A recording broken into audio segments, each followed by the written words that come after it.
Intercostal tube drainage system.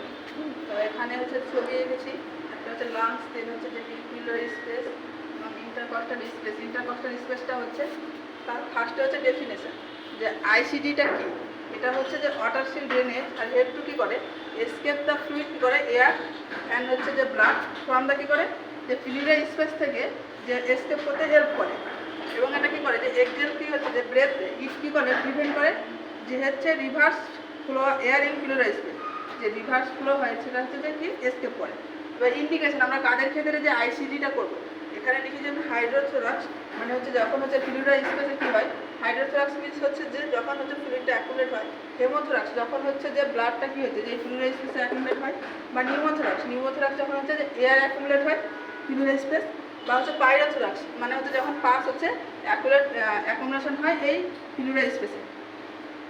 তো এটার escape out প্রসেসটাই হচ্ছে যে আইসিডি। এখানে পারপাসটা কী করছি আমরা হচ্ছে যে একটা হচ্ছে নেগেটিভ প্রেশার দিচ্ছি, নেগেটিভ প্রেশার দিয়ে কী করছি যে ওখান থেকে হচ্ছে যে পিলরি স্পেস থেকে যে ফ্লুইড পাস বা যে ব্লাড কী করছে এয়ার হচ্ছে যে আমরা রিমুভ করছি। এর উদ্দেশ্যে আমাদের যে আইসিডিটা করা হচ্ছে। এবার এখানে যে একটা যে ওয়াটার সিল চেম্বার আছে, ওয়াটার সিল চেম্বার হচ্ছে 3টা বটল রয়েছে।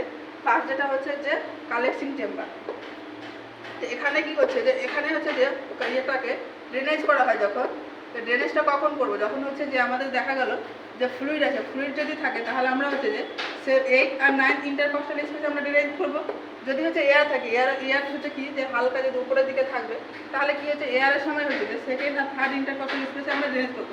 এখানে যেমন ড্রেনেজটা দেখিয়েছি সেটা হচ্ছে যে ফ্লুইড অ্যাকুমুলেশনের ক্ষেত্রে। তাহলে আমরা এখানে কী করছি 8 আর 9 হচ্ছে ইন্টারকস্টাল স্পেসের মধ্যে আমরা যে করেছি।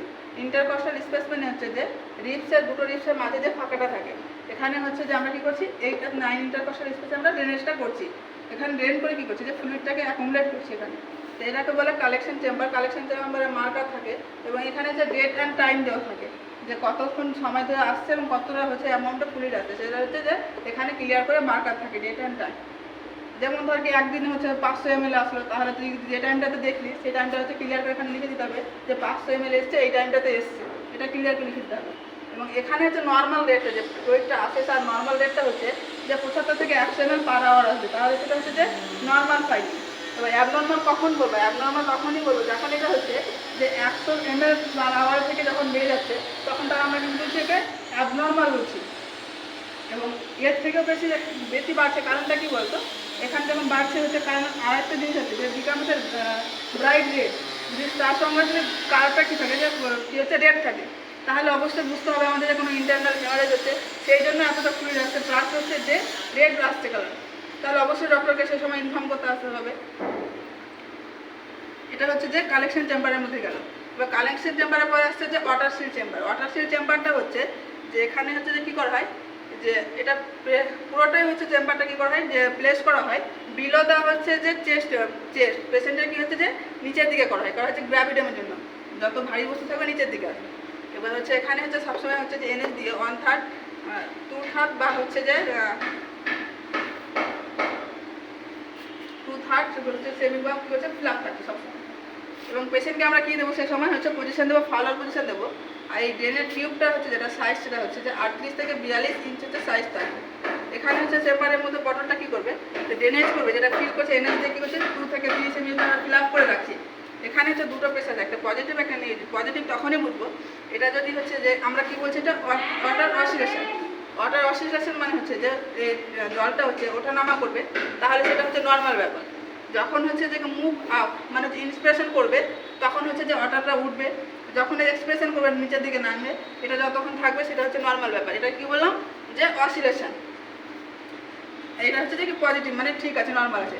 যখন ঠিক নেই কী করে বুঝবো, যখন হচ্ছে মুভ আপ ডাউন যেটা হবে না সেটা তখন কী কী কারণ হতে পারে সেটা দেখা গেলো যে এখানে যে টিউব কিং হয়ে গেছে ভেঙে গেছে, তখন কী করবি ফার্স্ট প্রায়োরিটি আমরা কী করবো যে টিউবটাকে হচ্ছে যে ঠিক মতো করে প্লেস করবো বা মুড়ে আছে সেটা কী করবো সোজা করবো।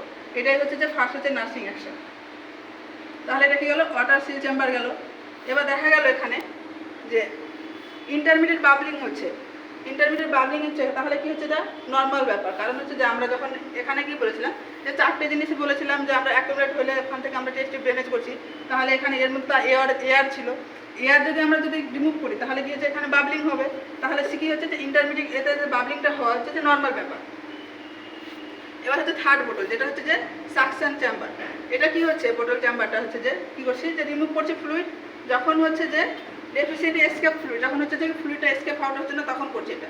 এটার ক্ষেত্রে যে প্রেশার আসছে, যেমন এখানে ছবি দিয়ে বুঝিয়েছি, এই প্রেশারগুলো আমি তীর চিহ্ন দিয়ে দিয়ে বোঝানোর চেষ্টা করেছি যেটা।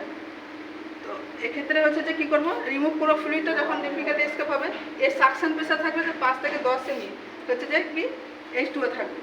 আর হচ্ছে কি এটা কি কন্টিনিউয়াস যদি বাবলিং হয় তাহলে এটা হচ্ছে যে ডেল্টা এবং কন্টিনিউয়াস বাবলিং হয় তাহলে নর্মাল ব্যাপার। দেখা গেল র্যাপিড এবং ফাস্টিং বাবলিং হচ্ছে, সেটা কিন্তু অ্যাবনর্মাল। সেখানে দেখতে হবে যে কোনো লিকেজ হয়েছে কিনা, সেটা কী করতে হবে চেক করে দেখতে হবে।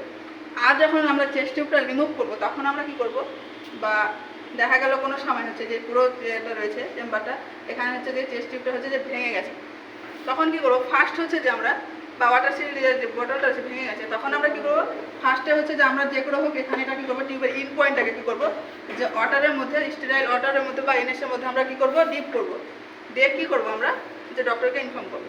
এবং উপরের দিকে যদি তাহলে ভেঙে যায় তাহলে আমরা কী করবো ফার্স্ট আমরা কী করবো সেটাকে ড্রেসিং করে ফার্স্ট কী করবো আমরা ক্লোজ করবো, ক্লোজ করে হচ্ছে ডক্টরকে ইনফর্ম করবো, এটুকুনি করবো। এবার হচ্ছে টেস্ট টিউব ড্রেনেজ তখন আমরা রিমুভ করবো। রিমুভ করার সময় কী করবো, যখন হচ্ছে রিমুভ করবো তখন পেশেন্টকে বলতে হবে যে পেশেন্টকে যে নিঃশ্বাসটা নিয়ে ধরে রাখবে, তারপরে হচ্ছে কী করবো যে ড্রেসিং করবো। এইটুকুনি সবাই ক্লিয়ার?